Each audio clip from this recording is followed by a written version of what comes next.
Pool. Game of thought. A game of ingenuity. A game of originality. A game of long sticks hitting hard balls. It may seem like a simple game, but anyone who has played it knows that there are many simultaneous calculations that must be made. While your most direct objective is to put the ball into the pocket, you're also trying to put the ball into the worst possible position for your opponent. At the same time, you're trying to put the ball in the best possible position for your next shot. Sometimes it seems like only a genius like Karl Marx or Albert Einstein could play the game. Maybe Karl Marx even enjoyed playing pool. It's not really known, but what is known about the extraordinary man may surprise you.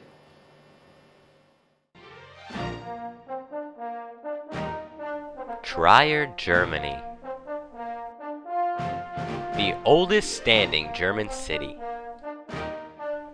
Located east of Luxembourg, it's full of sights and sounds galore.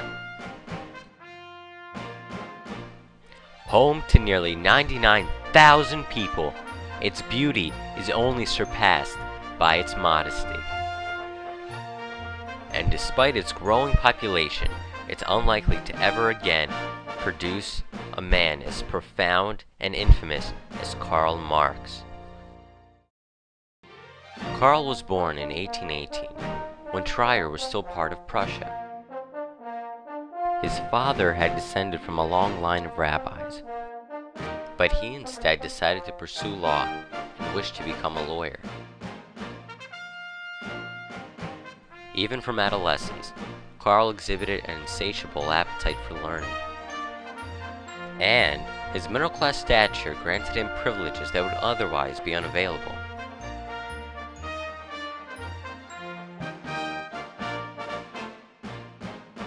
Karl spent a total of 5 years at Friedrich Wilhelm Gymnasium. There he was taught important life lessons and prepared for further education. In 1833, Karl enrolled in Bonn University.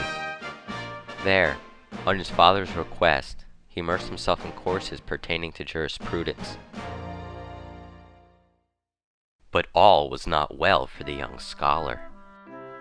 He soon realized that his father's ambitions were not his ambitions. Slowly, his interest began to steer toward philosophy and poetry. After a difficult year of partying, drinking, and other rebellious behavior, Karl's father was left with no choice but to remove him from Bonn University.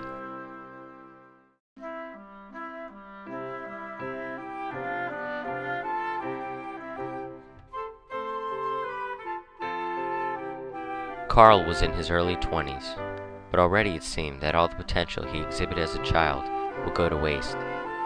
He had no future in front of him, and he had no education behind him.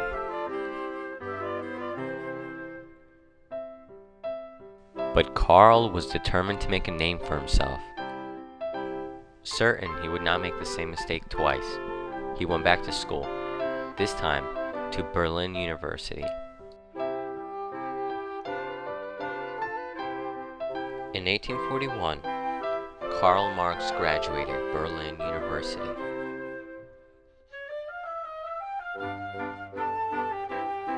And only a month later, he held in his hand a doctorate.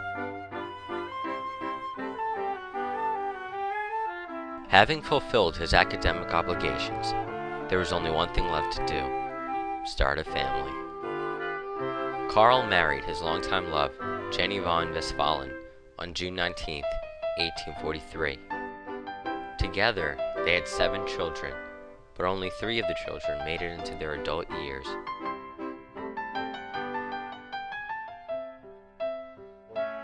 They were Jenny, Laura, and Eleanor, and together they made up the Marx family.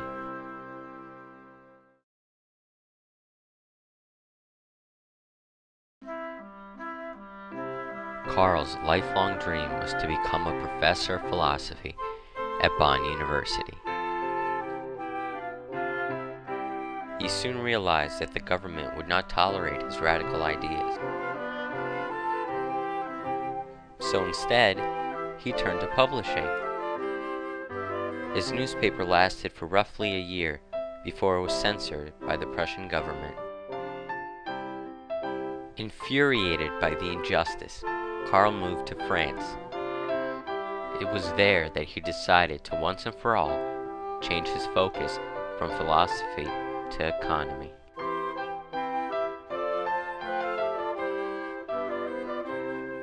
In 1845, Karl received this letter from the government.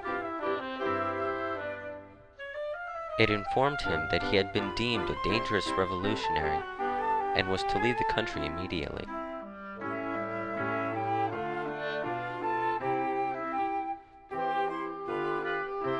In accordance with the Prussian government, he moved to Brussels, Belgium.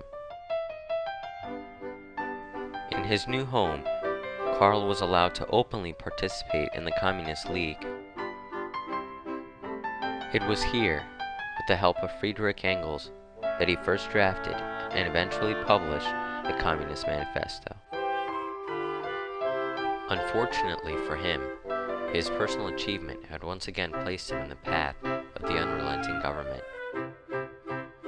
He was once again expelled. Feeling nostalgic, he returned to Germany. After another quarrel with the government, he was exiled and had to move back to France. After a 6-month stay, he was expelled. He moved to London, where he remained until his death in 1883.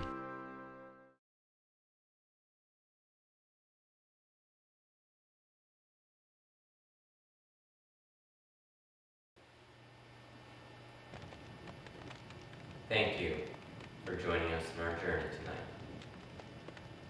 Good night, and God bless.